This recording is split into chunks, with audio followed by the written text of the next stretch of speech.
என் பையன் வந்து +2 படிச்சிருந்தான். எனக்கு 2 குழந்தைங்க மாற்றுத்திறனாளி. நான் ரொம்ப கஷ்டப்பட்டு எங்கள் ஊர் ஜனங்களுக்கு தெரியும் நான் எவ்வளோ கஷ்டப்படுறேன்ட்டு. அந்த சமயத்தில் என் பிள்ளைய நான் நல்லா படிக்க வைக்கணும்னு ஒரு ஆசை வந்துச்சு.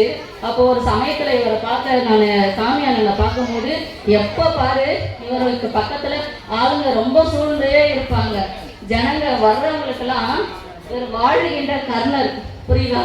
நான் பார்த்துருக்கேன். நான் அதை நிறைய தடவை என்ன செஞ்சேன்னா போய் கேட்கிறேன். ஆனால் என் 2 குழந்தைங்க நம்பிதான் எனக்கு என் 2 குழந்தைங்க எப்படி இருக்குது, எனக்கு என் பையனை காலேஜ் படிக்கணும்னு எனக்கு ஒரு ஆசை. ஃபீஸ் வந்து அப்போ வந்து பிஎஸ்சி ஃபர்ஸ்ட் இயருக்கு வந்து 13,000 ரூபாய் கேட்டாங்க. அந்த நாளில் எனக்கு இல்லை. அப்போ நான் கேட்ட உடனே அக்கா இருக்கா அப்படின்னு சொல்லிட்டு என்னை அவரை பார்த்தது கூட இப்போ கூட அவர் எனக்கு ஞாபகம். அவருக்கு எனக்கு தெரியாது என்ன நான் யாருன்னு, ஆனால் எனக்கு அவர் தெரியும். அவர் எனக்கு ஃபர்ஸ்ட் ஃபீஸு. உடனே போனவனையே டக்குன்னு ஒரு கட்டு பணத்தை எடுத்து அப்படியே கொடுத்தாரு. அப்படியே அசந்துட்டு அக்கா இந்த மாதிரி சொல்லுங்கக்கா, யாராச்சும் படிக்கிறவங்க இருந்தால் என்னை கூட்டிட்டு வாங்க, நான் படிக்க வைப்போன்ட்டு. இந்த காலேஜ் பெரிய விஷயம் இல்லைப்பா.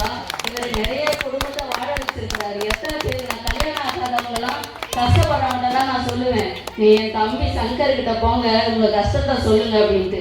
வீட்டோட ஜாமானையும் வாங்கி கொடுத்து தாலியவும் வாங்கி கொடுத்து நடத்தி வைக்கிற என் தம்பி சங்கர் தெரியுமா?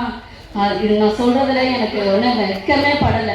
ஆனால் இப்போ எனக்கு பையன் வந்து பிஎஸ்சி முடிச்சுட்டு எம்எஸ்சி முடிச்சுட்டு இப்போ ஒரு 3 மாசமா வந்து ஐடி கம்பெனி சொந்தமாக நிறுவனம் வச்சிருக்கிறான். எக்ஸ்டிடி அதனுடைய பேர். நான் என் பையன் ஆரம்பித்தோடனே தம்பிய மாமன் என் பையனுக்கு என் சுந்தர் வந்து மாமாவை கூட்டிகிட்டு போய் அந்த இடத்த காட்டணும். அரும்பாக்கத்தை தான் வச்சுருக்கேன் தம்பி. இதெல்லாம் நீங்கள் கொடுத்த பிக்சர். நீங்கள் உங்களை பற்றி எனக்கு ரொம்ப நிறையா பேசணும்ப்பா. இப்போ வந்து நான் சந்தோஷத்தில் இருக்கிறேன். அதனால்